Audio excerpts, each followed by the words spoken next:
Friends, it is Friday, January 26th, 2024.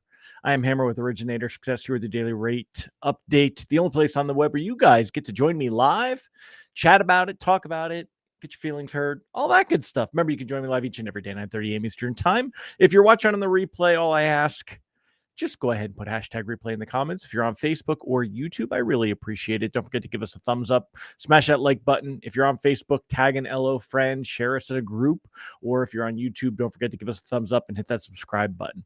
Remember, you can sign up for our written email lock advice. I send out an email each and every weekday morning, www.ratelockadvice.com. You can also sign up for our text alerts. They're $7 a month.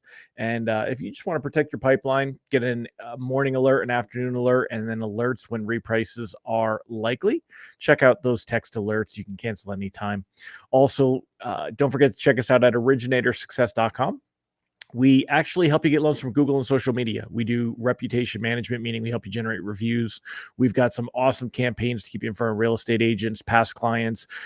It's like a CRM light. It's all set it and forget it, turnkey stuff. We get you ranked on Google so that you hopefully get some calls from people finding you online. We can't guarantee you those results, unfortunately, but we do have great results with it. So anyway, go check us out. I'm going to do a webinar later this afternoon. Keep an eye out for the email. Maybe if you're not a member, check it out and see if you like what we do. All of that said, let's say hi to our live folks. We got Rob Stewart here this morning, Bobby Searson. Good morning, Scott Menser, Mallory Fodiatis, Kyle Mazikas. Great to have all of you here. I see there's a handful more of you on. If you're here, say good morning. Otherwise, I'm going to go ahead and let's take a look and get to the good stuff. I'll show you the technicals real quick. Let's start out there. Unfortunately, mortgage-backed securities.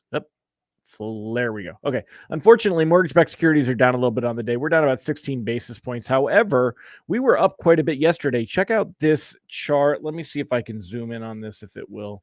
Okay, so yeah, it looks like it'll let me. All right, so let's zoom in on this chart. You can see that yesterday pricing came out, we're kind of right around here, right around 99.60-ish, and we actually ended the day up around 99.80. We were up another 20 basis points. It was a nice afternoon. There were quite a few reprices better yesterday. Let me know in the comments. I'm curious, how many of you saw reprice better? Lenders are much quicker to reprice worse than better. There were quite a few wholesale lenders that repriced better, a couple retail that I saw, but a lot of them were kind of holding back on that. Let me know in the comments, yes or no, I got to reprice better. Would love to hear that from you. Even if you're watching on the replay, let me know that in the comments, if you will. So anyway, this morning, though, things were up a little bit and then down. This just don't even really worry. We're down a little bit, though. We did get PCE inflation data this morning, but that didn't really get things going. It didn't shake anything up. It wasn't that exciting. It came in basically right where it was supposed to come in, right where it was expected. Why is this not snapping? There it goes, snapping like it's supposed to, which is what I would expect to see. We saw the PCE come in, index eased to 2.9% last month, lowest since 2021, which is, of course, a good sign. This is the Fed's favorite gauge of inflation. Did that have any effect on Fed futures? Did it change the expectation of a Fed rate hike next week? No. That is still almost 100% expected that we will see the Fed hold rates steady. No hike, no cut. As far as that March rate cut went, it kind of vacillates back and forth. Right now, the wind is leaning a little to the right, meaning that there are more people that expect rates to stay the same in March than expect a rate cut. Still about 45%, though, that are looking for a rate cut in March. I think we're going to see this continue to drop down. Remember, we had seen this as high as 75% in December. As far as, where things go, May is now the new March. That's when we expect to see a rate cut. Over 85%, only 10% basically that believe that the Fed will hold rates into May. May is quite a while from now. We got all of February, all of March, all of April before we get to that May 1st. Again, it's May 1st, so it's not the end of May. It's May 1st, but before we get to that May meeting. So we've got a few different labor reports that'll come out between now and then. We're going to get more inflation data. We'll get, all that stuff. And we'll see if markets are right on this one. As far as what this really does, though, is with mortgage rates staying in those high sixes, low sevens, just like we've been seeing. Slightly better yesterday. My advice on the text alert had been flowed into this morning. Unfortunately, we did not get any continuation. I didn't think that we necessarily would, but after improving yesterday, a lot of rate sheets did not not improve. And if it didn't improve, you've got room to kind of let this catch up this morning. So we didn't have to really worry about that. If you didn't get a reprice better yesterday, your rate sheet should still be very similar to what we saw yesterday, because there's not really a lot of difference. We improved yesterday afternoon. We lost a little bit of it this morning. That 10-year treasury yield, 4.14. Very much in those low fours. Those high threes are long behind us, what we had in December. And we're not likely to see rates improve and see this come back unless we see something said by Fed Chair Jerome Powell in his press conference next week after the Fed meeting that can be considered dovish. So that's kind of where we're holding off on this stuff. As far as lock advice, my lock advice has been the last couple of days, lock anything closing in the next 30 days.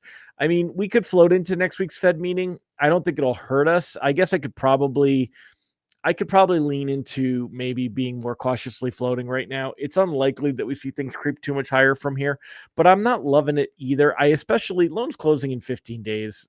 Do you really want to risk that something could go wrong? I wouldn't. So that's kind of where we're at.